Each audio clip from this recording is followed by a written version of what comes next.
Hi, everybody. Welcome to the show. Dave Emmons and the Strange Reality. The show today is not going to be so strange. I think what really is strange what happened today with this the lunar eclipse. I can tell you a couple little quick stories, and I'm not a conspiracy theorist when it comes to this lunar eclipse thing, but a couple of things happened today that was really kind of weird. Uh, we had problems with our dryer, and of course we had problems with our dryer before, but today the guy come in and just found it was just a simple little thing, so it was fixed really quick, so that headache was gone. But the last couple of days, my car had the engine, it had the troubleshooting engine light on, and I thought, oh no, what's wrong here? You know, when you see an engine light on your dash, you get a little afraid. What is that all about? Well, it's been on there for 2 days. I was going to take it in today and check it out, but before I was able to, after the lunar eclipse, the engine light went off. So I don't know if the lunar eclipse cleared it or not. But don't think that it's I'm trying to stir up some some crap here, but it's not. It's just something funny I thought I'd bring up. Okay, my guest on the Strange Reality is John Milor. And John is an author of 13 published books and is mostly known for his pioneer research in the field of Christian ufology and a combination of ancient astronaut theory and end time prophecy. He has been paranormal researcher for over 30 years. Myler's interest in understanding the paranormal began at 5 years of age. And where have I heard that before? Everybody talks about 5 years of age being a magical number. So I don't know what that's all about. But after that, he heard his great grandmother's tale of seeing a UFO over 100 years ago. His great grandmother's tale is unique because she was the wife of a minister for 60 years. And this story and many other world encounters in his family have fueled Mulder's request to his quest to understand a wide variety of paranormal phenomena from a Christian perspective. And we talked about that. And this is going to be you're going to be interested in this conversation. Myler's latest book, Christian Ufology, was featured in the New York Times. Kudos to you, John. That's great. Myler draws from an extensive academic background with two associate degrees, a bachelor, two master degrees. You stayed in school most of your life, and advanced military education. Myler is a retired military combat veteran and chief master sergeant.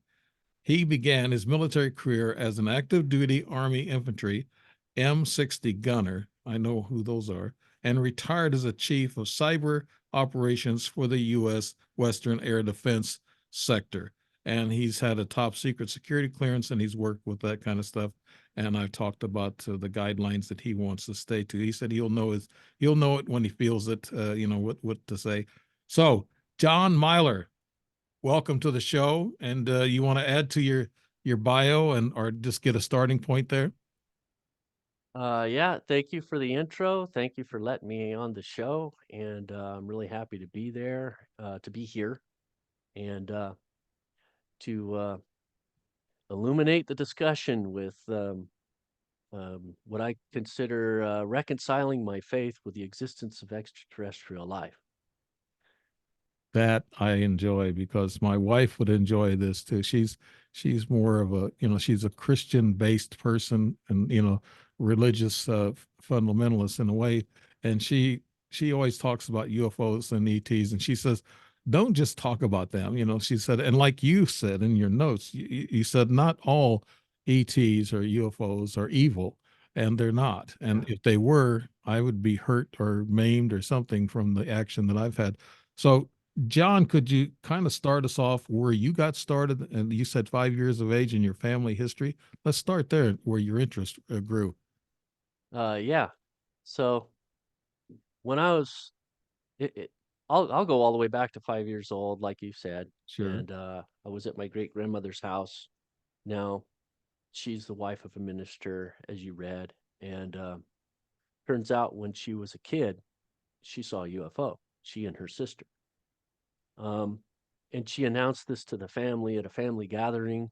Yeah, like the whole family was there, so it was like around Christmas time or something. This was in 1975, and she says, "Oh, okay, everybody, I got an announcement to make," because she was reading the newspaper while there were all these separate conversations going on in the house, and she reads an article that sounds like that opening scene in Close Encounters of the Third Kind, where the police cars were having this wild goose chase um, with UFOs all around the countryside. And so after she finishes reading this article, which has got everybody puzzled because she has other stories, right? Hmm. She was saved by an angel once.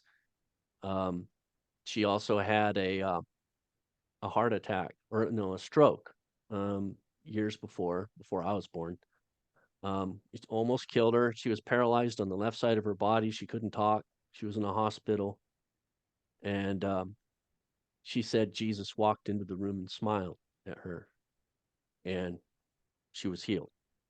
So when the doctors came back in, she announced to them, "Oh, Jesus came in here and he healed me, and I'm all better now, so I can go home." So it's kind of shocking, because Yeah. to make the claim that you saw Jesus in the flesh visiting you, Yeah. uh, Did she? personally, where you can see him with your own eyes and everything, is it's one thing. Most people would think you're a loon, but um, she had the healing to go along with it, which was a little bit more difficult to refute.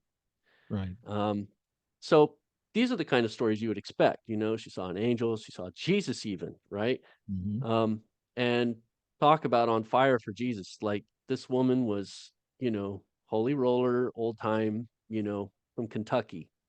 And so hearing the story about the UFO kind of like threw a lot of people off in the room. They're like, what? Why is grandma talking about a UFO? And of course, I'm curious because being a 5-year old, I uh, looking at everybody's faces and stuff, I'm like, okay, what is this? What's going on here?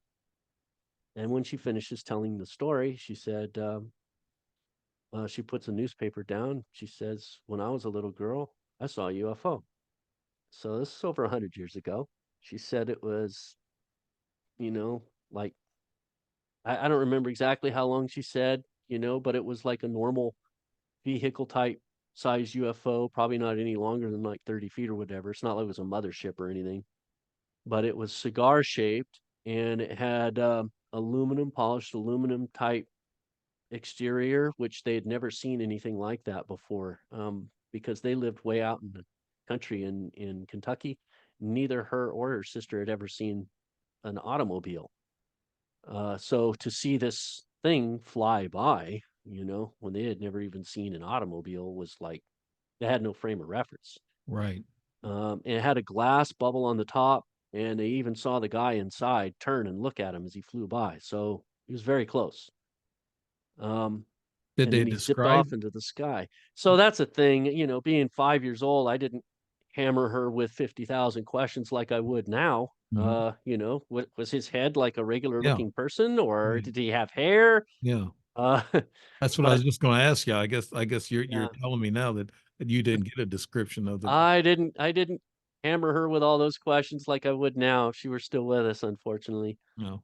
But she said he zipped off up into the sky and disappeared. And she said, I don't care.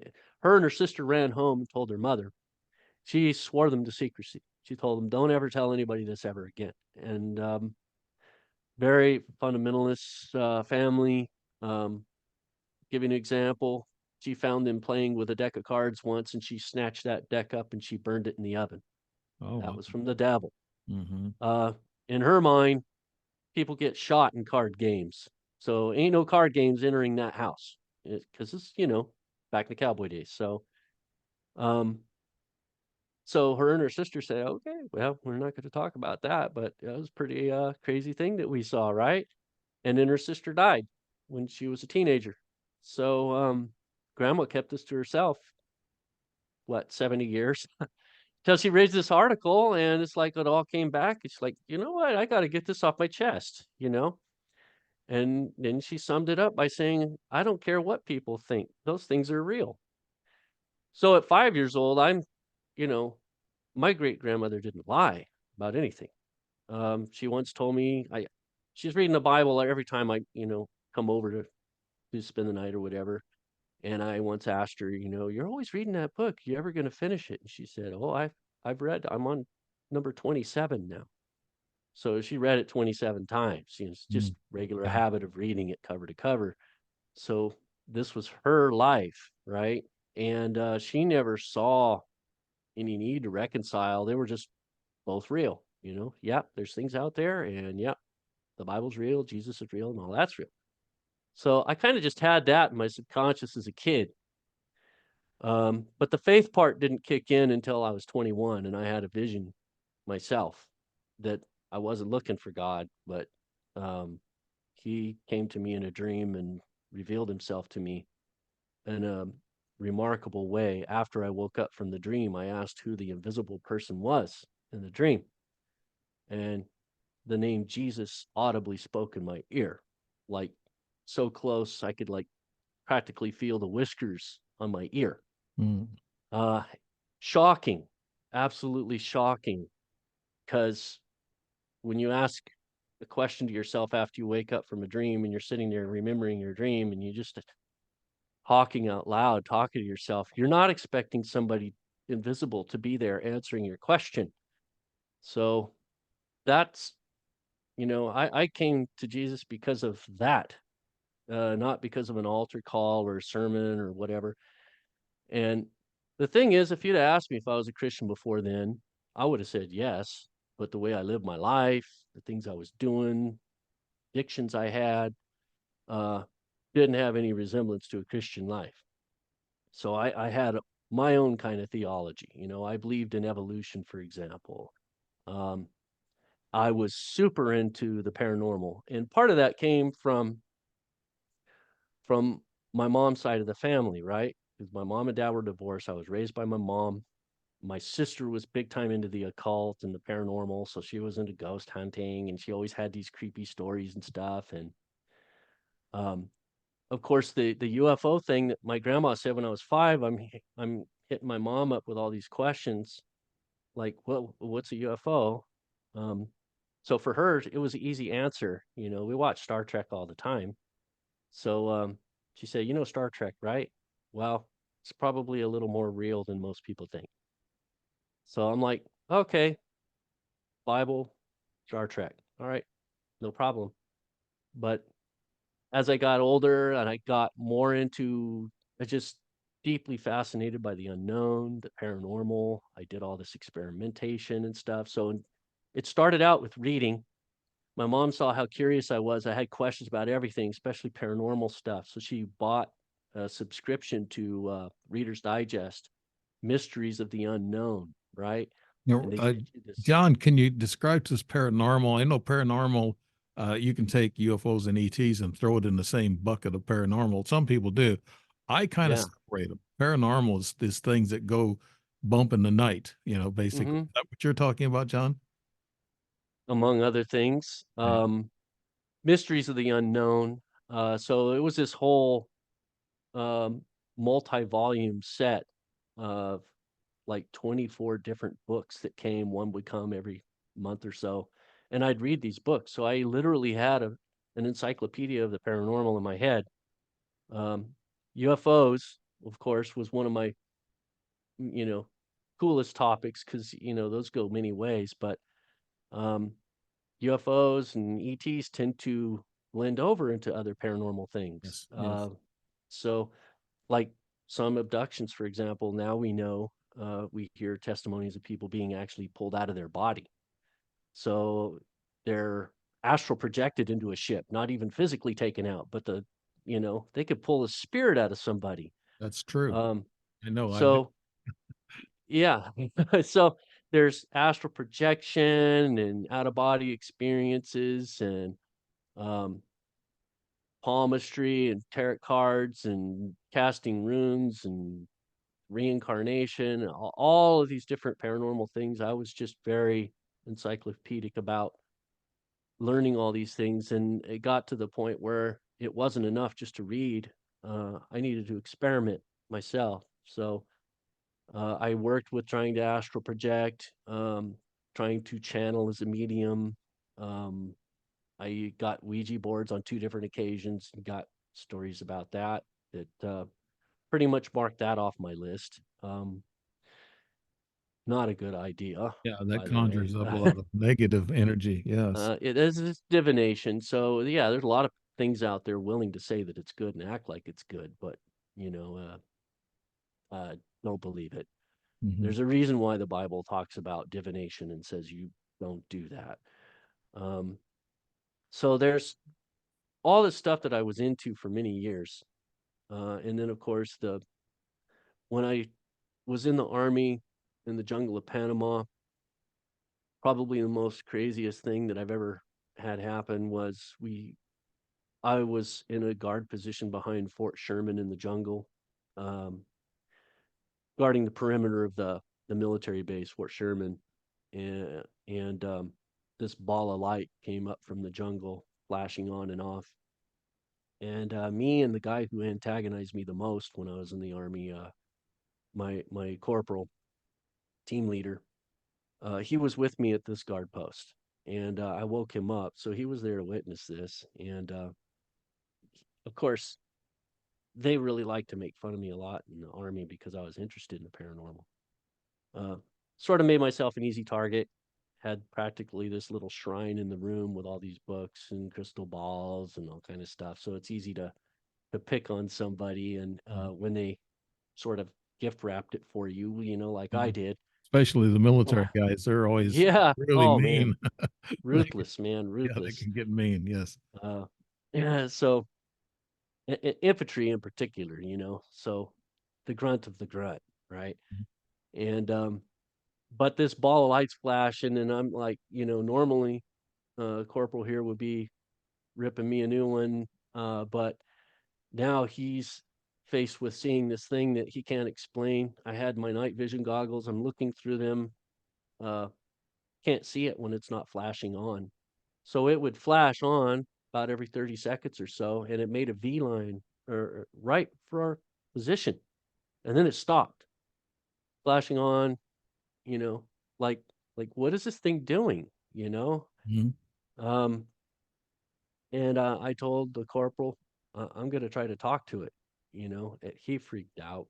Yeah, he was all yelling at What me and did telling what me, did you? How far away was it? What did you think it was when you first saw it? What was your gut feeling, John? my gut feeling was that it was alive, even though I couldn't see it with the night vision goggles when it wasn't flashing. I couldn't hear anything. It was floating in the air about 30 feet above the ground. But the fact that it came straight for our position and then it stopped when it reached us, that's the first clue. And it wasn't ball lightning. I read about that. Characteristics and behavior of ball lightning did not match this. This was the size of a soccer ball. That would be granddaddy ball lightning if it was ball lightning, but it also would have probably grounded out on my M60 that I was wearing, and it didn't. I also had a radio with a 6-foot whip antenna and a backpack full of lithium batteries, and it wasn't hitting that either. Ball lightning, I think, would be attracted to those things. Hmm. This, instead of zipping down, in a continuous stream and hitting those objects, it didn't. It stayed in the same spot. So I disarmed myself, and again, my team leader was really upset. This is wartime. What am I doing? But I'm like, if this thing wanted to kill me, it could have done it already. You know, like that. And I'm like, this is observing us. So I'm going to let it know that it has nothing to fear from me. I have no hostility toward it. The reason I'm here has nothing to do with it. So I introduced myself, and then I asked if this thing, whatever it was, would reveal itself to me.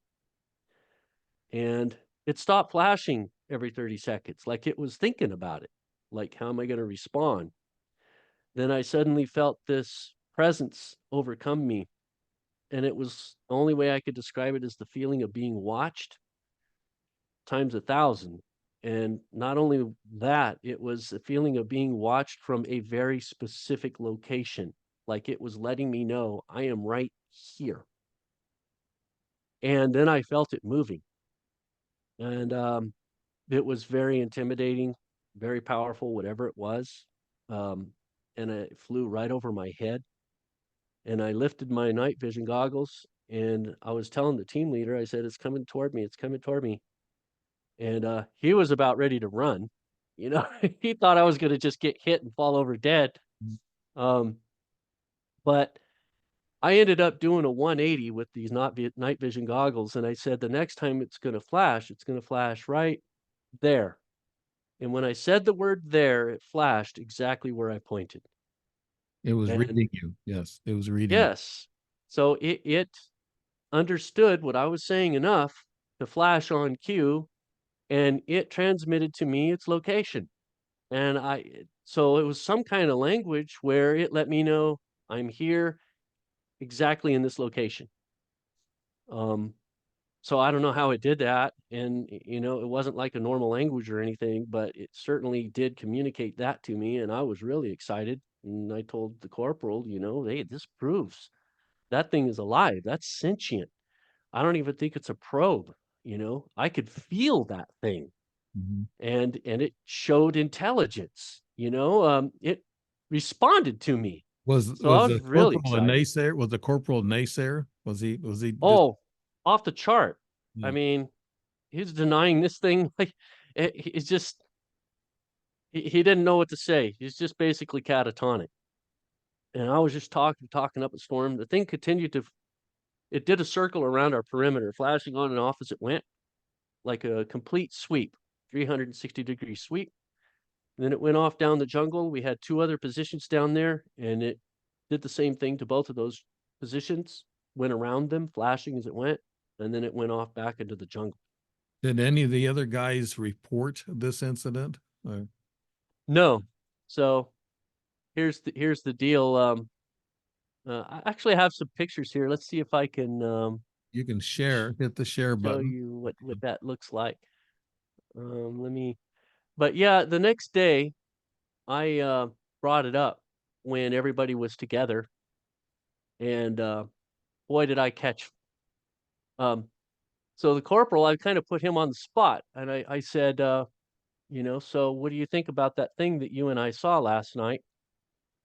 And he's like, instead of replying about it, let me see if Yeah, if you hit share and then hit your file that you want to open, yeah, share. you probably Trying know. to look for that. Yeah, look for share at the bottom of the toolbar. It'll say share screen. I need my glasses. All right. It's green actually, the color of the Oh yeah. Okay, green. yeah. There it is. Yeah. All right. We'll go small and then you can show your pictures. Okay. So do you see that? Yes, that looks like barracks.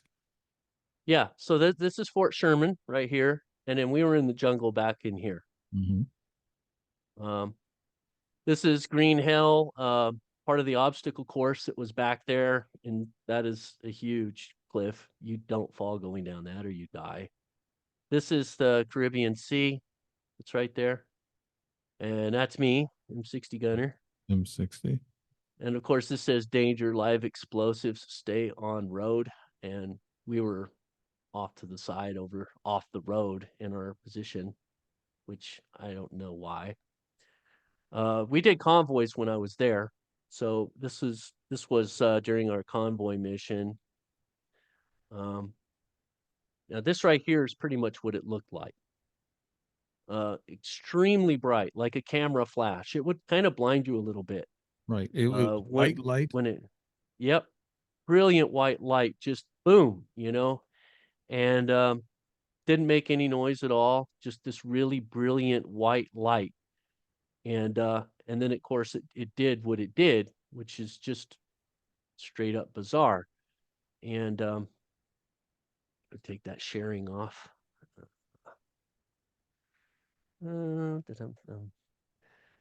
Is that an actual picture or is that just a duplication of what it looked like? Um, no, that's not an actual picture. So Okay. I didn't have I did have camera back then, but I didn't get a picture of this thing, unfortunately. But yeah, it was quite an amazing thing to see. Hmm. And A of lot of course, people. when I brought it up, they said the corporal said, "Well, you summoned it," and then they all started making fun of me, you know, Mm. that I somehow summoned this otherworldly thing, and which was pretty much ridiculous. So Now, what did you think that was all about? What was it doing? uh I had this impression that it was curious, almost like a curious animal. Right. And I found out later, I was an avid player of Dungeons and Dragons, something else that they could make fun of. Uh, and with that, I had all these books in my head about that too, because they're sort of paranormal in a way, and they do like deities and demigods and the Monster Manual and stuff written by Gary Gygax.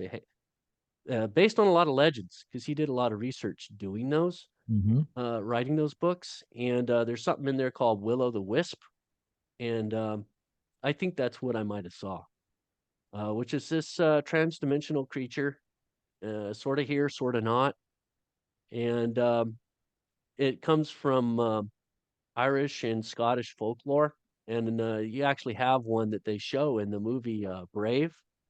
Right. Um, it's a little CGI cartoon type movie, and they showed that there in that Do you movie. think it's So extra? that's what I think that was. You think it's extraterrestrial in nature?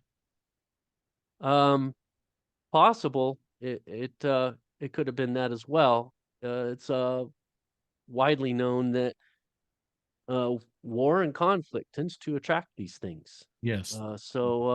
Not particularly sure why, but that does seem to be the case. Well, I guess when Yeah. people fight and die, these extraterrestrials are interested in why and how we do this. They might have had a base near you, near your base, and They that was might the have. yeah. Yeah. Um, so after this uh, whole event, um, got out of the army, and I had an encounter with the Lord myself that I mentioned when I was 21 years old, and that's You when I said he woke was up from that. invisible. Did you see him? Yeah. Did you see him, or he just heard him? So in the dream, um, Jesus came to me in a helicopter, which is kind of odd.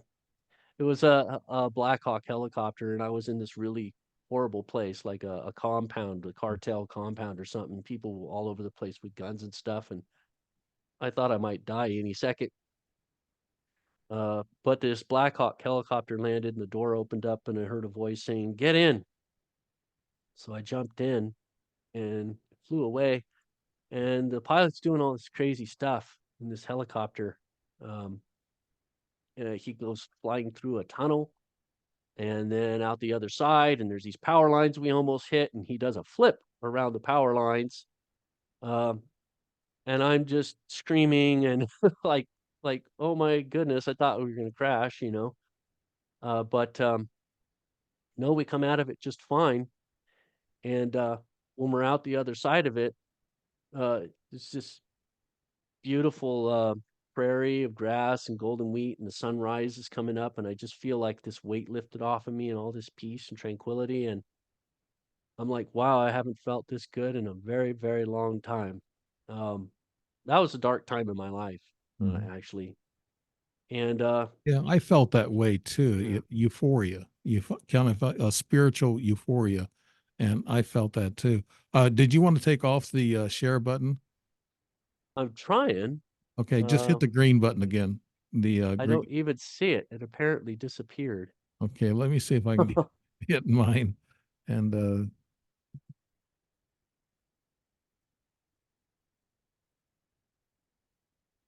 I don't. The whole view turned into this tiny little yeah, pin. I should have practiced with this before going live with it, but okay. sorry Let's about that. see. I'm going to try to get out of that. I didn't get out of it. I don't see you on video now. Uh, okay, Oh, I'm sorry about that. okay. Um, Uh, this thing let is me stuck. see. Normally,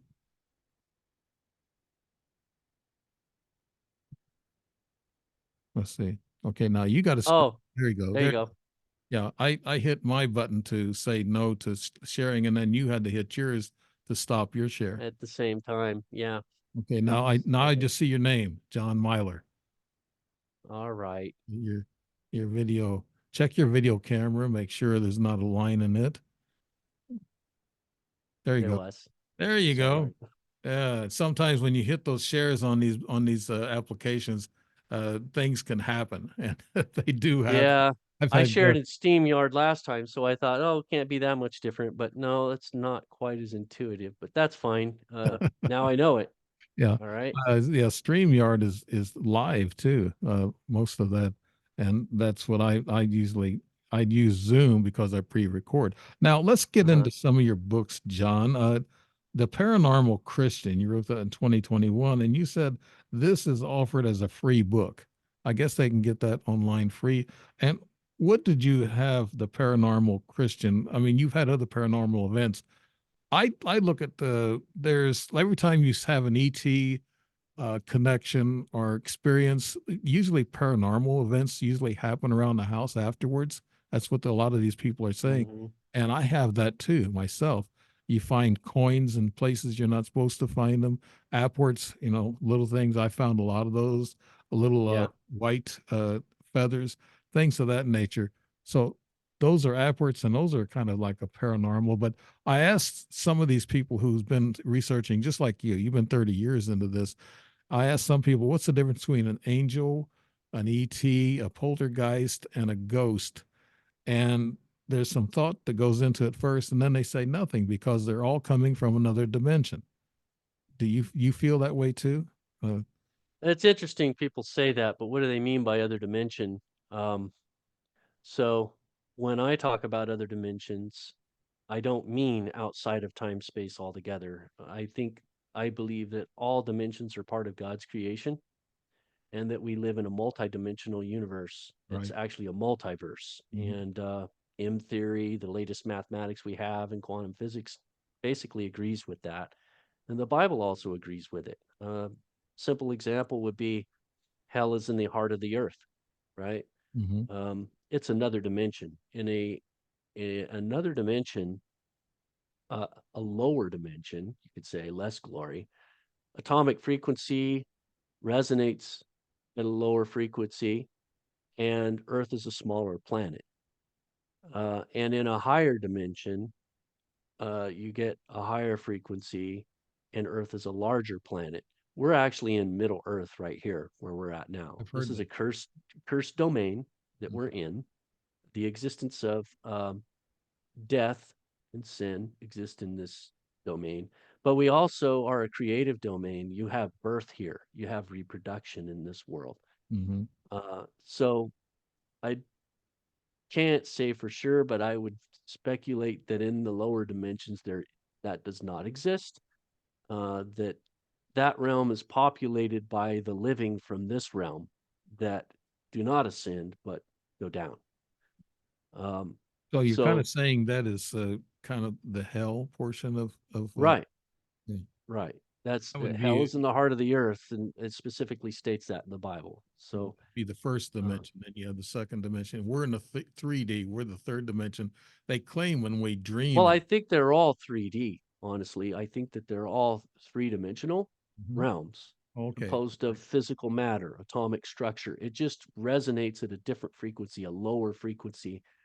So hell in the earth, like if I were to change my atomic frequency to match hell, I would be in the sky over a smaller planet, but it would be very much a planet like Earth. Earth is like an onion. Imagine this onion of lithospheres, right? Um, Multiple realms of existence. Um, there's more than one hell. There's lots of them, um, and the Earth gets smaller and smaller and smaller and smaller as it goes down. Uh, the upper dimensions of hell, some of it bleeds over to this realm. So this is how I believe that we're able to see ghosts and demons. Demons actually a ghost of a Nephilim, according to scripture. But you have these areas where the veil is thin because the ground gets cursed and whatnot. And that's how possession is possible. Because it was one of the questions I always wondered about as a kid. I'd read the Bible in these parts, and see people are possessed, but then you hear this, well, when you die, you either go to heaven or hell. And Right. like, okay, so how do people get possessed then? That, you're not answering some questions. I think Catholics actually have a little bit more stuff there, but it's from extra biblical sources. Um, However, you can kind of connect the dots on a lot of these things. Sorcery, for example, I think is one way that spirits can be summoned. So they're normally confined in a lower place, in a lower dimension, but a portal can be opened Hmm. uh, by somebody practicing sorcery, Right. and they can pull these things up. Yeah, you mentioned the Also, Catholic religion. They yes, also they're exorcist. I mean, that's they yes, practice exorcism. Uh, yes, so why casting do they? stuff out and closing the portals. Yeah. You said that they had more biblical materials to go by than other, I guess, religions. Are you saying that the Catholics have their Catholic Bible is really thick? I know I had one, and it was Yeah, than the King James version. and I can't say I agree with everything there, because some of it, like the doctrine of purgatory, uh, I think that there really is a Hmm. purgatory type place, but it's not for people who are saved. If you're a believer, to be apart from the bodies, to be in the presence of the Lord. So, I mean, it kind of gets kind of heavy into the theology of it, the discussion. But I mean, there's a lot of grounds to discuss how the cross was sufficient. You don't have to do anything extra to get to heaven. The cross covers the bill. Hmm. But if there is a purgatory, which I believe there is a kind of purgatory, it's a place of possible extended grace given to people who have not accepted the Lord, who maybe died in sin. And yeah, I catch a lot of flack from a lot of Would Christians, that probably. what we But call ghost? Would yes, I do believe that ghosts exist. Um, but then ghost is somebody who's just basically not physically in their body anymore, right? Their physical body's dead, but your spirit is a type of body, and it is composed of a type of matter. And there have even been experiments conducted to prove that. There was a guy that actually weighed bodies as they died, and Mhm. they physically became lighter. Um, Also, anybody who's studied poltergeist and ghost type phenomenon has known that ghosts can mess with electronics. They have these things called ghost boxes and stuff. Um, Ghosts wouldn't have any ability to do anything in the physical realm if they weren't composed of a type of matter. The transference of energy is done through atomic structure, electrons, right? Right. So I believe that your spirit body is composed of a type of exotic matter. I'll just call it exotic matter. Our science isn't advanced enough, at least that we publicize, to be able to identify the spirit body, to be able to see a spirit body per se, and quantify it in any kind of way. But a lot of your paranormal research is actually done, made strides in that direction. They have ghost boxes, for Right. example. Well, when Um, I wrote my Angels and Supernatural Entities book, I fell upon a verse in the Bible where Jesus approached doubting Thomas, and of course he had two or three other followers there, and he that's when he showed them his hands and stuff, and doubting Thomas looked at it, and then when he approached them, they all looked at him, his disciples looked at him, and he said, you all look like you're seeing a ghost. I'm not a ghost. Feel me, touch me. And so they said that was kind of a biblical error or a mistake, because Jesus did not claim ghost. He said the spirit will stick around maybe three days and leave, and that's when the spirit is gone and there is no ghost. So Jesus claimed there wasn't any ghost, but he actually made those comments in one verse that he said, you act as though as you're looking at a ghost. I'm not a ghost. Feel me. So that was kind of he a actually defined what a ghost was. Instead of saying, he had the opportunity right there. I'm not a ghost because ghosts don't exist. He mm, didn't say that. yeah, He said, I'm not a ghost. Touch me, feel me. right. I have a body that you could, opposed to flesh that you could feel. Ghosts don't have that, Yeah. What right? what do You you try think? to grab or touch a ghost, you're going to have a hard time. Well, let me ask you this, since you've done a lot of research in this Christian, more than me, it appears, yeah, you've done a lot of work in this. What do you feel about cremation? Now, Jesus rose on the third day. And then also, if you, and also he said the spirit lingers around for a couple of days or so, and to make sure that the body is dead. Now we know the body is dead by medical proof, but do you think that cremation, I told my brother today, just today, because I had a second cousin that passed, and she's being cremated. And I said I wouldn't mind. I don't mind cremation as long as they leave my body for 3 days. What do you think about that, John? Um, okay, yeah, I'll take cremation myself. Um, now that the whole 3-day thing comes from Jewish tradition, Hmm. that they believe the spirit lingered around the body for about 3 days, and then on the fourth day, it finally was disconnected fully. Right. And that's the reason why Jesus waited to the fourth day specifically to resurrect Lazarus, because that even met the criteria for their traditions that Lazarus is no kidding dead. He's even rotting. You can smell his corpse. Yes. And he resurrected him at that point to prove that he was who he said he was and that he had power over life and death, unlike anybody else. And I believe that that was the only resurrection. There's other resurrections in the Bible, but this one goes over the top to emphasize he didn't just die, he wasn't resuscitated, he was dead and rotting, Hmm. and Jesus resurrected him from the dead. But there's other indications that there is still a connection to a person's dead body after death, that there's might either a form of residual energy that's there or a form of connection that still ties the spirit. There's a passage in there where some people were taking a grave into a cemetery and they dropped the body on accident and it rolled into Elijah's tomb and touched his bones, Elijah's bones. So he had been dead so long that just the bones were there.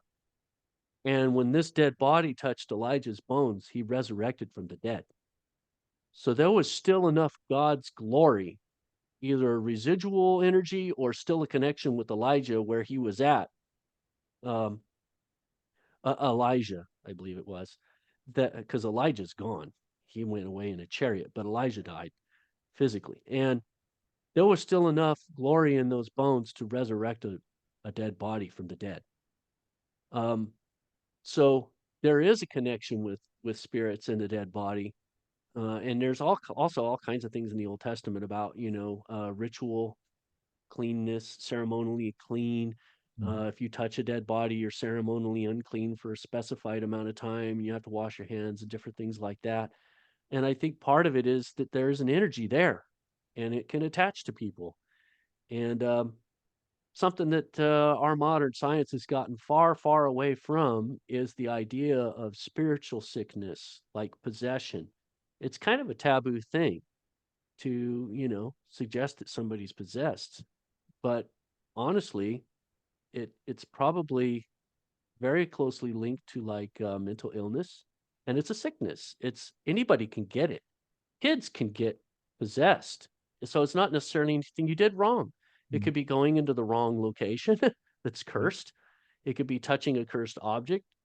Um, that so I've heard many stories about it, and I think it's quite possible, and that it still goes on today that people get possessed, and unfortunately, there's such a stigma behind it, associated with it, that it doesn't always get treated. Instead, they usually treat it with drugs and stuff. Let me ask But you this, yeah, John. As you're right, you wrote about Christian ufology, and you wrote the Book of Wars, Legend of the Prophecies, the Mountain of Gathering, and the Eagle Star Prophecy. I'm just reading off your books so people know where we're coming from. And then you also wrote some poetry, and you wrote some sci-fi comedy books, and you have those online, of course. I wanted to go to that before I went to the transcendence. Jesus went to this mountain. He took about three of his disciples. James was one of them. I think Peter was another one, and I think I'm not sure it was Mark or one of the. I can't remember. But he went to this mountain. He raised his hands up, and he turned into a glowing, bright white light. Jesus did, and he was transcending. And have you studied that story? And we're talking, and what I'm getting at is that maybe, since everything's the same, like angels, extraterrestrial, and they come from somewhere other than Earth, or in another plane, like you're talking about, could he been maybe said to be an extraterrestrial in a way, Jesus? Okay, so I know that's going to be a tough one. he's Jesus is terrestrial in the sense that he was born as a human being. Mhm. Okay. Um, it's actually quite fascinating because Jesus is a time traveler. He's the firstborn of all creation. But how can he be the firstborn if he was born from Mary, right? Chicken or the egg, what comes Right. first? Did God, after he created the universe and everything in it, or the universe, and before he populated it with life, he had to enter it himself in order to start creating life from within it, because God the Father is outside of time space in order to create time space. But he wanted to enter into time space, and that's where his son comes into the picture. And this is the distinction, and it makes perfect sense if you think of it this way. God the Father spoke the universe into creation, but he wanted to make life with his hands, Mhm. right? So you see in Genesis 2:7, where he molds Adam and Eve from the dust of the earth and he breathes life into them to create them, right? But for his own creation, for his own body, he speaks. So I believe it's the Father who created the Son by speaking the birth of Jesus into her womb. And the Holy Spirit overshadowed her, and then she became pregnant with Jesus. So Jesus then was born, and he's the firstborn of all creation.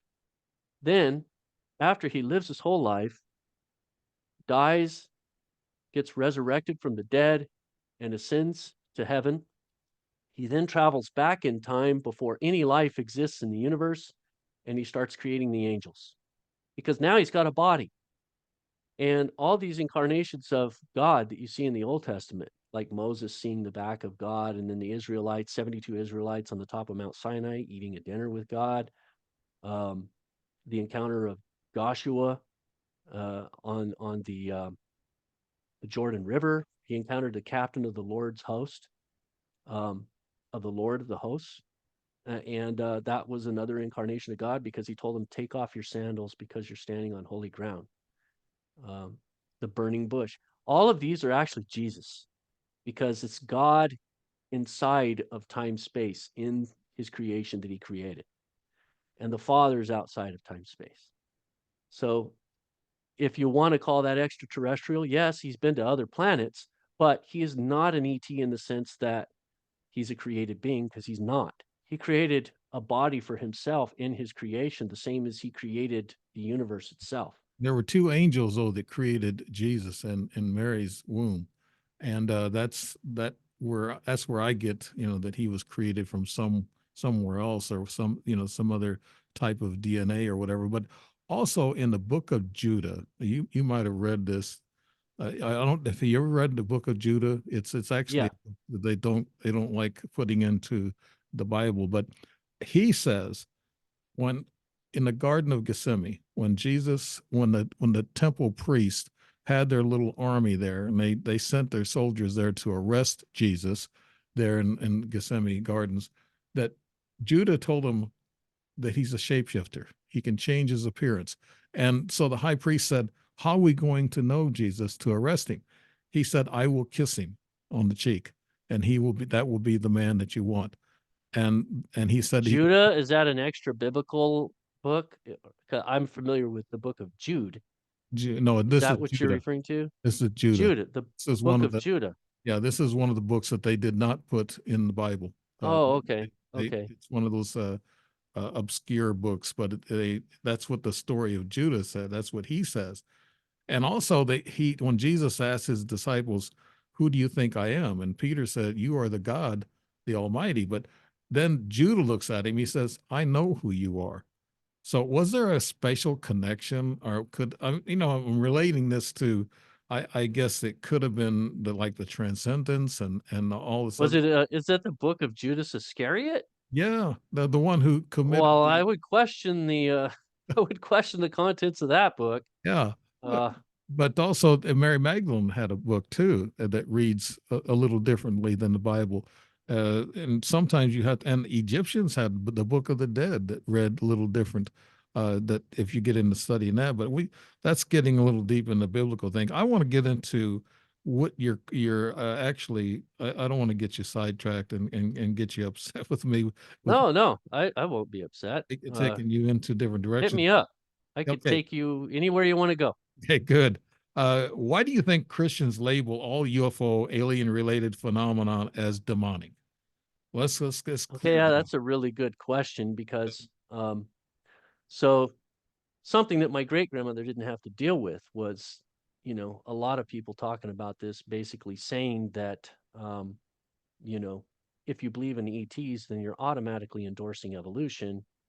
And it's got this scientific perspective, and the ETs come here to tinker around with people. They abduct them and they do scientific tests on them because they're curious about it. And now we have all of these different theories about why they do what they do with us, but it's kind of odd. Why creep around in the dark? If you're so technologically advanced, why not just show up and take whoever you want? Why Yeah. do so there's so many different ifs, and why questions about it. But honestly, the Bible makes a lot more sense. There's basically factions. The Bible talks about that the sons of God were allocated regions over the earth. Um, Satan is the prince of the power of the air, so he contains the bulk of the power in the first heavens, but there's checks and balances going on there. So he's not like completely unlimited. And a lot of the things that happen here is basically him orchestrating things, right? Mhm. Because he has been given that much authority on this planet because we gave it to him. When Adam and Eve sinned, they basically took their dominion over this planet and relinquished it to Satan so that he became the prince of the power of the air. So he has a lot of authority. However, Jesus broke a lot of that on the cross and he took a lot of authority back. Before the cross, Satan actually had the ability to throw people in hell. He had the keys of death and hell. But Jesus actually took the keys of death and hell from him when he conquered him on the cross. So basically, putting all this together, there's this really interesting dynamic that the Bible plays out, or that the Bible spells out about the spiritual realm, which is a physical realm in the first heaven, and Mhm. then where you had competing factions up there, so they can't necessarily destroy the planet, but nor would they. Satan doesn't want to destroy us. He wants to deceive us because that's part of his tiff against God, right? Well, yeah, he's Um, never going to yeah, overcome God, that's for sure, or the Creator. He's yeah. the Almighty power. And Also, this is a oh, disagreement that goes back to ancient times predating humanity. mhm, Satan used to actually have an angelic kingdom on this planet, yeah. and he started his rebellion from his planet, which is why God puts an end to his rebellion on this planet. That's what makes Earth unique in the Can you cosmos. explain Lucifer, John? He's a bright entity they call him. Uh, Yes, the morning star. yeah. So Lucifer, you'd want to read about the devil's history. You read Isaiah 14 and Ezekiel 28. So it's a really fascinating narrative there where it says when Lucifer was first created, he walked in the garden of God. So he was in the Garden of Eden, Mhm. which is here on earth, right? And he had a throne. So he was a king and he had a kingdom on this planet. So we had this advanced civilization that was here before humanity. And who knows how long that was here? Could have been millions, could have been billions of years Right. ago, Yeah, we don't and know. extremely advanced. Mhm. And he got big headed, decided he could be better at ruling everything than God was, challenged his authority, and he deceived a third of the stars, which the Bible it makes stars and angels synonymous in several scriptures because the angels are from the stars. It's linking them, and that's one of your clues right there. Mhm. Job 38 is a prime example of that, of the angels singing to glory for God before the sin, before the rebellion, when everything was all in harmony with God until Satan sinned. And so Satan walked amidst the stones of fire, it says. And I believe that those are solar systems and that he spread his kingdom throughout the cosmos. And we see elements of that now on Mars, which got wiped out. I believe that we used to have another planet in our solar system where the asteroid belt is currently, and that the archangel Michael blew that planet up. When Satan rebelled against God, it says he was thrown back to Earth. Well, he started his rebellion from Earth. This is the seat of his power, this planet. That's why he was thrown back to this Mhm. planet. And Astera, a planet, was blown up. So he probably had a really strong military force there, and it was just obliterated. A chunk of it hit Earth, a chunk of the planet hit Mars and wiped out what was there. A chunk of the planet also hit Jupiter, twisted it on its side. So the rings of Saturn, or not Jupiter, but Saturn, the rings of Saturn actually are perpendicular to the orbit that it's in, which is weird. Why is it at 90-degree angle? It's spinning. Here's the sun, right? And Mhm. it spins around the sun, but the rings of Saturn are like this, perpendicular to Yeah. its orbit. So it's really odd. And then they, you know, astrophysicists say that it was hit by something a long time ago that twisted it that way, and it's been that way ever since. Do you But believe in that planet? destruction, Do you believe in go ahead. planet Nibiru or Planet X? There might very well be a planet out there, yeah. And yeah, well, Satan's kingdom though, it was vast, probably even beyond this solar system. And he walked amidst the stones of fire. But when he fell from glory, uh, it says that he was no longer allowed to walk amidst the stones of fire. So this wasn't just a stroll through a garden with glowing rocks. This was a very significant ability he had to walk amidst the stones of fire. That's what I believe what a stone of fire is literally a stone of fire, a sun, a solar system. That this is a reference to the solar systems that his kingdom was composed of. And it was vast. Why do you Revelation think?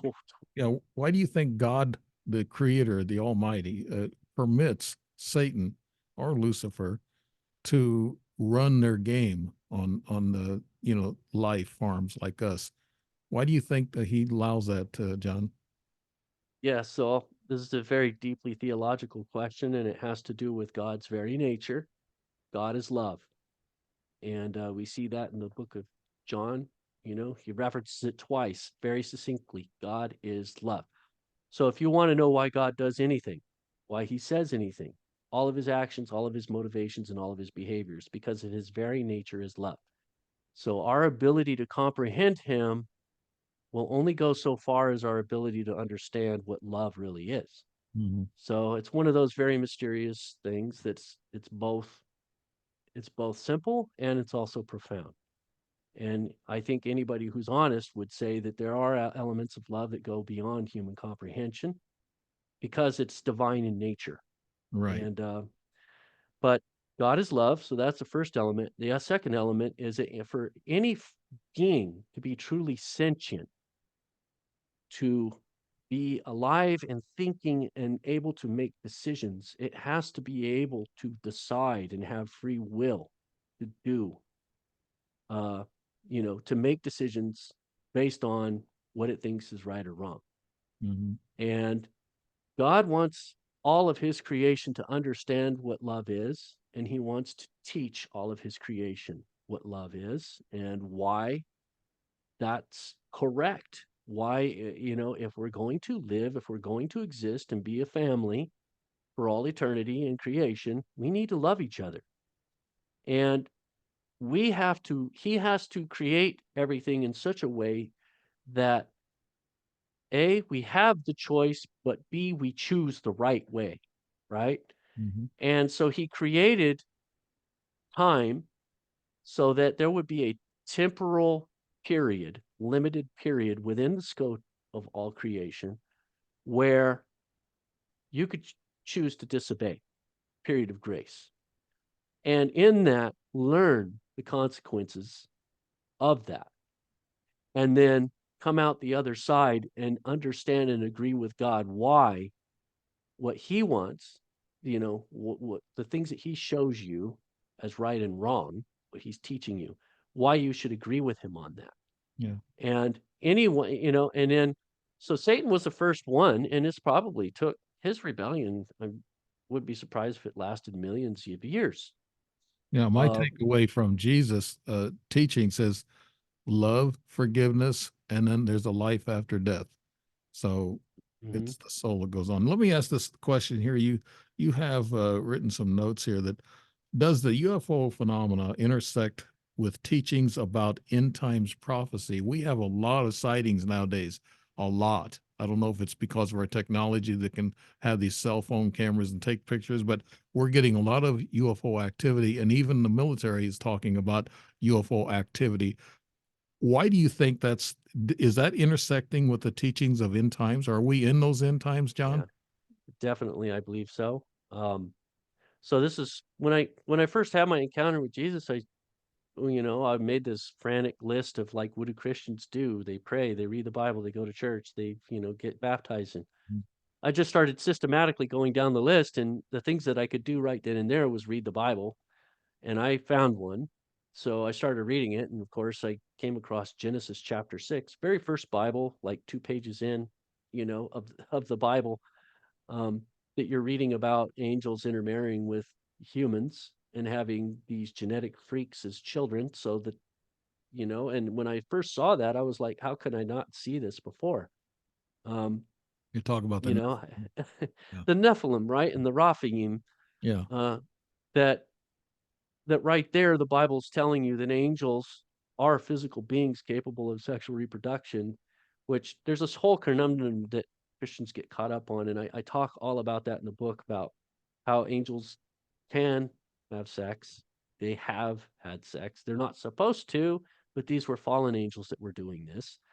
Um, and I believe, and I explained why, because to me, it didn't make any sense that they would want to. It would almost be like being attracted to a fence post, right? If you've never had that as part of your nature, why would you suddenly be attracted to something or someone, if you never had that as part of your nature? Well, they used to. Adam and Eve, for example. I believe all the angels were started out like Adam and Eve, a reproductive species, Hmm. and they reached a point where they matured spiritually, and then they were translated into a higher nature that is purely, completely immortal, and they no longer reproduce. They're not supposed to. It's part of their new nature that they're connected to God on a higher level, like butterflies, right? They metamorphose into this new nature. But the angels that sinned and turned against God, they went against their formal state. So I figured all of that out after just reading and reading and reading, and like trying to make sense of it, because I'm coming up with all these questions. When I first encountered this angels mating with humans. Hmm. Uh, That's why but I'm looking at your questions now in some of your notes, and I'm finding this here from a Christian perspective. What might distinguish an angel from an alien? And I've asked that question to other people, and a lot of people say there's some confusion there. What do you say, John? well, first of all, they are the same thing. Uh, Angels are physical beings. Aliens are physical beings. And people will argue that angels are not physical beings; that they can become physical. Well, the same can be said with aliens too. Mhm. They're transdimensional species. They can pop in and out of this dimension. So can angels. Um, they'll argue that like, angels don't use technology. They don't use technology. Well, what's an angelic chariot? There's all kinds of examples of technology in the Bible that angels use. So it's very clear. Anybody that reads Ezekiel chapter 1 and 10, uh, book of Second Kings, where you got these angels flying by in his chariot, and they pull Elijah up off the ground. They basically abduct him and take him off to heaven. Right. Uh, Very easy to see that this column floating above Israel in the desert for 40 years, feeding them by raining food from the sky, And splitting the Red Sea, and all of that. That God is there, that He's delegated authority to these angels to be able to help the Israelites out, and they're using this cylindrical spacecraft and what they're doing, but it's still God. That's where I differ between the ancient astronaut perspective. That I believe that this is still a divine manifestation of God, but He's delegated to angels to get the job done on a lot of things, and angels use technology. So they see that and they automatically want to take God out of the picture. But I'm like, no, no, God's still there. God created them. He just delegated this. Right. So, and the thing about Genesis 6 is where I first saw technology, but the more I studied this and researched it, the more the research was pointing me to the end times. And to get back to your original question, I see all of this stuff coming to a head. The reason I think that my grandmother maybe even saw that UFO a long time ago and set me on this path is like so many other people like you and others that are Christians, that are believers, that are putting these things together and actually seeing this is a fulfillment of prophecy. Jesus said when he returns, we're going to be like the days of Noah. That's in Matthew 24, chapter 24, verses 37 through 39. That's a specific sign, right? So what do you look for the days of Noah? This is when Genesis Oh, 6 didn't he stuff was also going on. say that there would be a return of the giants? Uh, well, that you could speculate. You could say Noah's that Noah's giants. the the days of Noah was when we had these hybrids on the earth. And Mhm. he's saying we're going to return to that. So you have a specific reference to the days of Noah, and now we're actually seeing it in our sky. He said the heavens will be shaken. You'll see signs and wonders in the sun and the moon and the stars. I don't think that that's just a eclipse like we just had, because we've had eclipses, but we're seeing a lot more of this otherworldly stuff. And now with disclosure, actually the military changing its tune in 2020, instead of saying, no, it's a weather balloon, now they're saying, well, we don't know what it is. And then you had the whistleblower hearings and they're saying, well, they use different words. It's kind of goofy. A non biological, uh, Right. Entity. non-humanoid biological entity, that's in control of some incredibly advanced technology. What is that? It's an alien. Just call it what it is. So they're actually disclosing that now in these hearings, and then they But go off to the skiff. John, And I know you're military and you probably are privy to some of the stuff that you just got out a couple of years or so ago. But what I'm thinking now with disclosure, half the Pentagon doesn't want disclosed, the other half does. I think they canceled a couple of these Senate hearings, the Pentagon did, and they don't really want to disclose right now because the powers to be, the elites, are the people that are in control of this world, not the politicians. They're just puppets. But there's elites, the rich, wealthy people that are in control.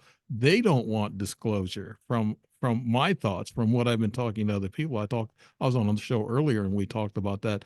I don't think they want it right. It's not a timely thing for them right now. So that's another theory that I picked up from talking to a lot of people, John. I don't know what your thoughts might be on that. yeah, Disclosure is not coming out as fast as we want it. right. Uh, well, there's layers of puppetry going on. Uh, the World Economic Forum, for example, it Mhm. wouldn't surprise me at all if these guys are the beneficiaries of a lot of this extraterrestrial technology. Maybe it's even part of the reason they're so wealthy. Um, but aside from that, like, think about what would happen to our global economy if energy was somehow suddenly free. I could hand you something the size of my fist that could power your house indefinitely. You don't need to pay for electricity bill. Mhm. You're done. You don't need to get solar or any of these goofy things. Do you think they actually care about the climate? No, of course not. They Mm. want to make money. So Right. everything they do is shifting money around. They're trying to grab money from the oil people. So this is billionaires fighting over money. So they create these different things like climate hoax and whatnot. And they're trying to shift money around, from one billionaire's pocket to another billionaire's pocket. But the technology issue is a big deal because for many things, it opens a can of worms. If you have the technology of anti gravity, for example, you might be able to create a weapon with that could destroy the planet. So I think they already who got knows? it. They already got it with a do weapon. And there's also Project Bluebeam that they're going to Yeah. hoax a false flag situation. We've got a lot of that to worry about. Let's get back to angels. That's a little bit better topic. Have you or anybody in your family seen an angel? I've seen one in 71, right after I got out of war, and in 98, I saw an angel, and it was the same looking angel. It was in a white robe, appeared at my foot of my bed about 3 o'clock in the morning, and it was had a veil over its face. It kind of looked like Mother Mary, but it kind of looked like an angel too. But could it have been a screened? They say that ETs use screens. They can come in and look like anybody you want them to look like an ET can. They are shape shifting and they have these screens. What do you think about that? I mean, have you seen an angel, John, or your family? So the most outstanding story I have is from my sister. Um, so I believe I did see an angel, but I didn't realize it until years later. Hmm. And the angel, I believe, came in the form of a person that I knew, and pulled me out of the barracks when I was in the military and took me out away from the base. And long story short, he prevented me from meeting this lady that came to the barracks to meet me, and probably changed the course of my life. So I think that angels can be like doppelgangers, can pop in and assume the identity of like a family member or a friend. Hmm. And like even in the same house, right? You could be watching TV, your wife comes in, says something to you, does something, uh, suggests something to you or whatever, and then leaves the room. And in reality, your wife is in another room in the house, and she comes in later on, and you don't suspect anything because in your mind that was her. So Right. you never ask, "Were you just here?" That never comes up. They're so stealthful that they could pop in for a 5-second or a 10-second thing like that, and you would never think to ask, and you would never know, and it would never occur to you. And then sometimes we might get hints of these later on when we encounter like our memories differ. So that's a case of memory being reconstructive, and people have different versions of what happened, and so they can always pawn it off and say Occam's razor. That's what happened. You just think that this happened, but in some cases, you have people with completely irreconcilable, like they could swear up and down. You know, this person says, "You said or did this, and you told me to do this or that." And this person will swear up and down, "No, I absolutely did not." And in a case like that, that might be something else came in and assumed the identity and then did a little bit of changing here and That's a great prevented something from concept. happening. I've never heard. That's a great concept, and it makes sense. Yes, it does. So, Yeah. uh, I heard a military briefing once about the explosion that I believe that happened to, where was that? It was, I think it was in United Arab Emirates, the Uh, one where they ran the Lebanon. gate and Oh, they blew up the building, Kobar Kobar Towers, was it? yeah, I think so. Was that the Marine Y- barracks? I think so. It was a really big building, and the van ran the gate, and then it blew up and took out like half the building. So I heard a briefing from security forces on this event, and so you can look some of this stuff up online. The building was cleared out in record time, and because the van was already through the gate when they before they finally got to the notified the CQ desk in the building, and then they had to run up to the top. The guy that got the people out of the building, he only made it to the fifth floor, and there's 8 floors in the building. According to the official briefing, this guy said he only made it to the fifth floor and ran through the fifth floor, pounding on the doors, telling everybody to get out of the building. There's a bomb, and everybody evacuated out of the building. He didn't get to the sixth, seventh, and eighth floor. However, a lot of people on the sixth, seventh, and eighth floor got out of the building, and they all swear up and down that they saw this same guy running through the halls, pounding on the door, telling them to get out of the building. And because of that, a lot of them survived, and only a handful of people died from that explosion. And so it was never disclosed during the briefing that I received that, like, well, they don't really know what happened there. Like maybe it was a case of mistaken identity of what 40 or 50 people. all saying, swearing up and down, nope, that was you. Mhm. And but me, I'm just sitting there in this briefing and I'm thinking, that was an angel. Yeah. This guy popped in there and he made himself look like that guy. And he was clearing out the sixth, seventh, and eighth floors while that guy was clearing out first through fifth floors.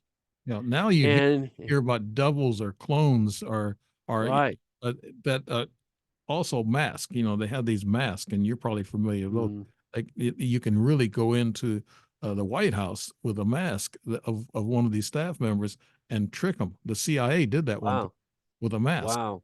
and they were sitting there at the meeting table. They thought he was this guy, and they had it all set up. It was the CIA set the staff member up, and he and the CIA member went in with the mask, just looked just like this guy. They thought it was him. He was a staff member, and at the end, Wow. but he said, "No, I'm CIA. Everything will be kept confidential. What we talked about. The real guy is out there in the other room." And he comes in. So they just wanted to show him the technology they had with this mask Yeah. thing, and they're really good at Wow. it. So doubles, you know, and a while ago you're talking about you know, these critters, the door. Let's see, there's a Dorvog, a Dorvog. I think it's a Dorvog. It's a Swedish or something like that. Uh, Mm, that's a double. And yeah. it's kind of like the evil double or evil twin they call it. But no, doubles and this thing and also in politics they're talking about, well, everybody that's a big shot has a double some kind. So I don't know what to believe, and you're talking about that, Yeah. you know, angels can get in there Well, now. those are natural. Those are like natural explanations where you sort of use like, I don't know, latex and stuff and then they can make the mask and all that. And it's pretty Mhm. advanced technology. They probably want to get a guy that's about the right height and Mhm. his face structure is pretty similar to really play it off well. Right. And that's a lot of jumping through hoops and it's but that's sort of saying that's the difference between a magician and a wizard, right? A Mm. magician, he wears the mask or whatever. He makes it look like it's supernatural, but it's not. There's Right. easily explainable.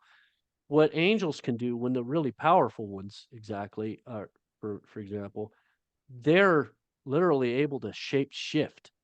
And part of the reason why we know that is covered in like the book of Enoch and especially in the book of Jasher, where human angel hybrids is only one type of Nephilim. Another type is human animal hybrids. Uh, so according to like I used to wonder like well, what is it? You know, are they shape shifting and then and then having sex with these animals, or are they doing what a scientist does, creating a chimera in a lab, right? Right. Well, Mhm. probably both. They had advanced technology, but they also had their physical bodies were supernaturally imbued with abilities. They have abilities to shapeshift. If a human being can even do this, of course they can. And then we know about skinwalkers, right? This is Right. sorcerers who actually acquire this ability. I read 6 books on the sorcerer Carlos Castaneda, who apparently said he mastered this ability to shapeshift, and he even describes it in detail.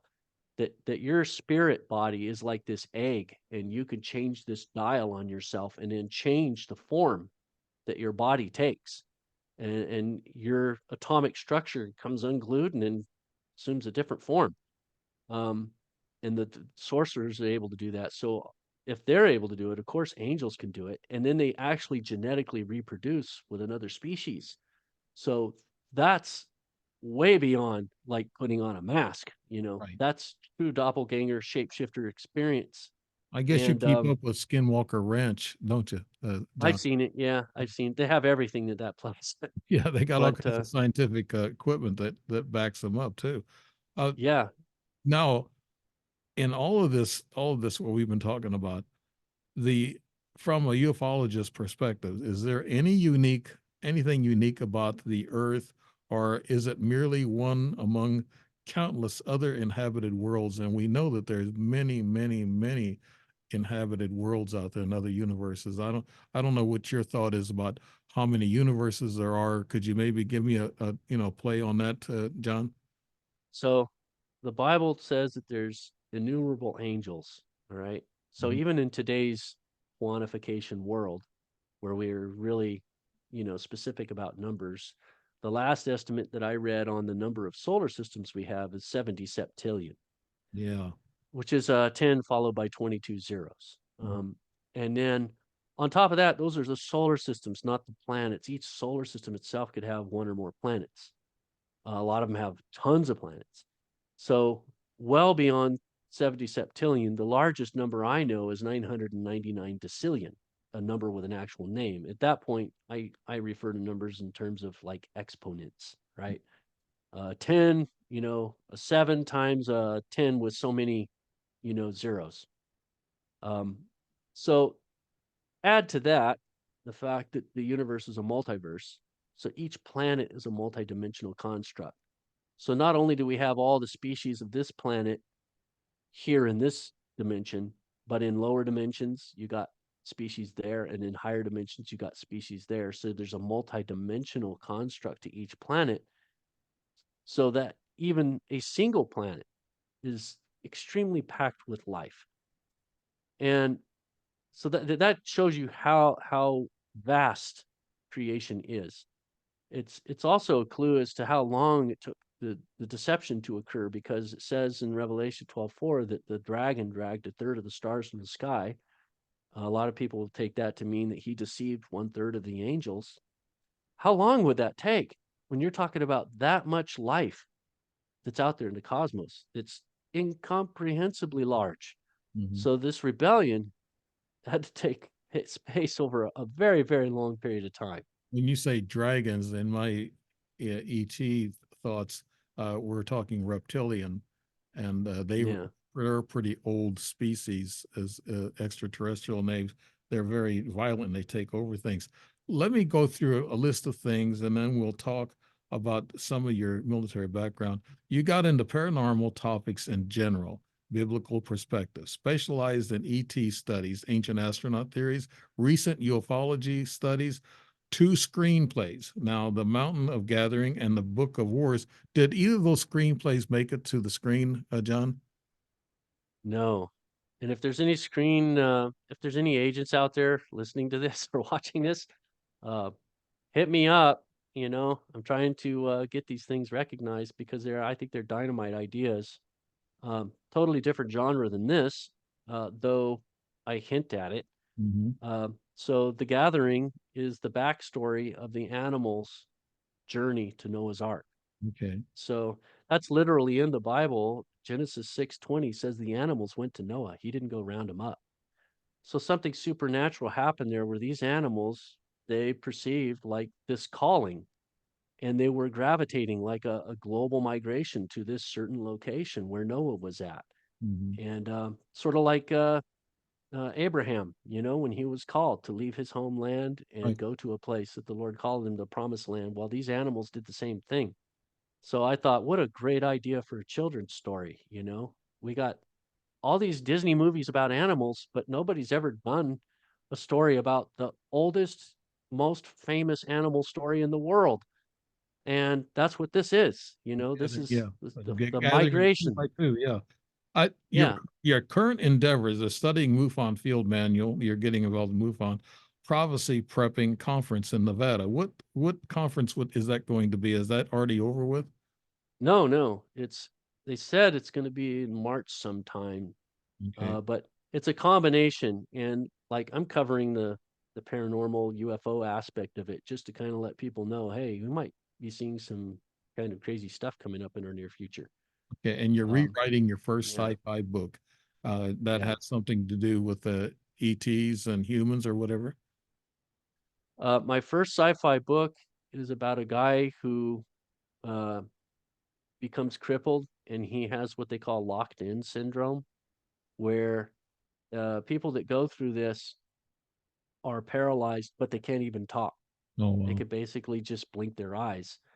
But I guess they answer yes and no with their eyes by blinking. Right. And they've gathered information from people in this condition that they think that they're just like sort of in this peaceful state. And I just thought, good grief, that doesn't make any sense whatsoever. Because if I was trapped in my body and I couldn't even speak, Mm-hmm. uh, you know, that would just drive me insane. Yeah. So I thought, let's write a movie. Let's write a story idea about somebody who uh, knows the kind of things that I know about the paranormal. Because I could tell you what, if I ever became paralyzed, the first thing that I would try to do is astral project, so I could Yes. experience life again, right? And move around and do things. And so he happens to know a lot about that, this character, and so he explores that, and then he also creates what is known as a tulpa. So again, and it goes back to my paranormal research in Tibet. People were able to do visual imagery and create a fake being, an entity. Hmm. And then there was a paranormal research group in London that actually did this experiment that they wanted to see if they could replicate what the Tibetan monks were supposed rumored to do. And they did what they call the Philip experiment, and Right. they created a poltergeist. It moved the table around the room and it did all kind of crazy stuff, even though it was fake. They gave him a name and this fake history and all of this stuff. They made sure that there was no person like that that ever existed, but they just basically wanted to see if there was such a thing that they could create a fake entity that could do their bidding, that could respond and act like a real person. And they succeeded. Right. That's what they claim, Hmm. and that's what I build off on this book. But he also does astral projection, and story goes really kind of crazy. Kind of like And like the yeah, Invisible Man in a way. sort well, yeah. If you could astral project, you could go anywhere, be visible, and go through walls and fly, and you I just can't say be a physical person. I saved this question for last. Can you imagine we're running up to an hour and a half already? Wow. From your Okay. former position in the military, have you ever obtained any information about some of the things you write about, and also about disclosure? What did you hear about in the military? Let's unpack the first part first. If you learned anything that you talk about from the military, and if you've the last word on disclosure from what you know about the military, John. So, being that I was in the Air National Guard over here on the West Coast, directly involved in projects like that, like some of these whistleblowers, I can't say that I have been, right? I haven't been read into these files, right? Where they actually working with ET technology and whatnot. However, I interfaced with a lot of people over the years. I knew a guy who worked at NORAD that said he saw things on their radar that were not supposed to exist. 9 spacecraft flying in V formation in the upper atmosphere in outer space.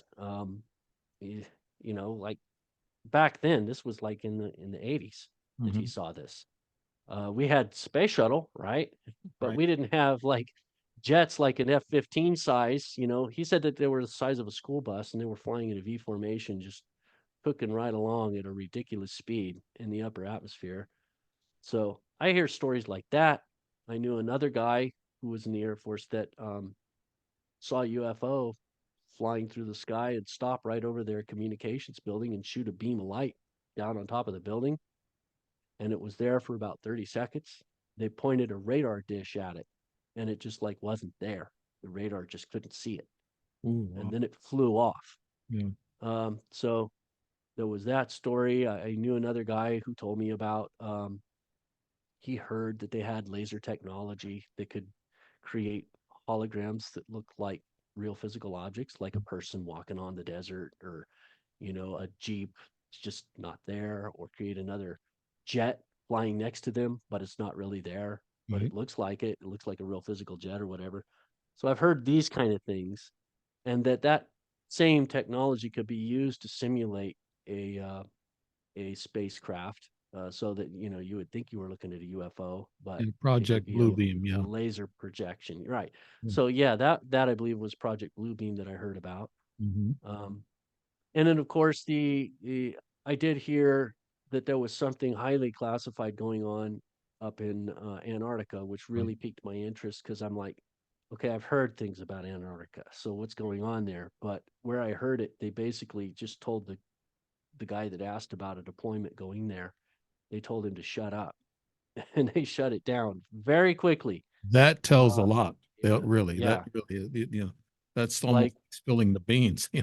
yes, you just uttered something that nobody here is supposed to hear a peep about. Like 5 classifications well beyond anybody should be knowing anything about. Uh, We live in a so strange world, John. yeah, Yes, we do. exactly. And trust me, I did want to know these things. I did have an agreement with our first human resources officer years ago that he said if he got any calls about people reporting UFOs, that he would send them my way and I could take the report. Mhm. Unfortunately, I never got those calls, and he was more or less just laughing about it because he said that they would get calls sometimes, and then half the people that would do those calls were just insane, talking Yeah. about exploding pine cones and stuff like this. And so he thought it was funny, but I was like, you know, I know that there's got to be real things going on. Right. There's got to be Yeah, some realism in some of the, everything has a little bit of yeah. truth in it. Uh, And then that's part of why I wanted to get into MUFON and become a field investigator, because I have 2 stories that I collected. One from a lady who was in the Air Force that saw a UFO just right over here off of Highway 99, and it followed her down the freeway, broad daylight, just right there, pretty darn low orbit too, like a couple 100 feet. mhm. And I know another person that saw another UFO on another occasion, a completely different person, same area. Yeah. So there's If a you're in spot right over here. yeah, if you're in California, Earl Anderson is one of the directors of Southern California, and Ah, he's a great guy. He's got a podcast. Look him up, Earl Anderson. He's on Facebook. Uh, Now to end the show, you have a lot of websites here.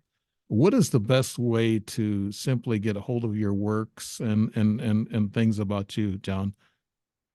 okay. So if anybody could just see my name, that's the easiest. You could just Google that name, but go to johnmyler.com, and that's where I have all my books linked.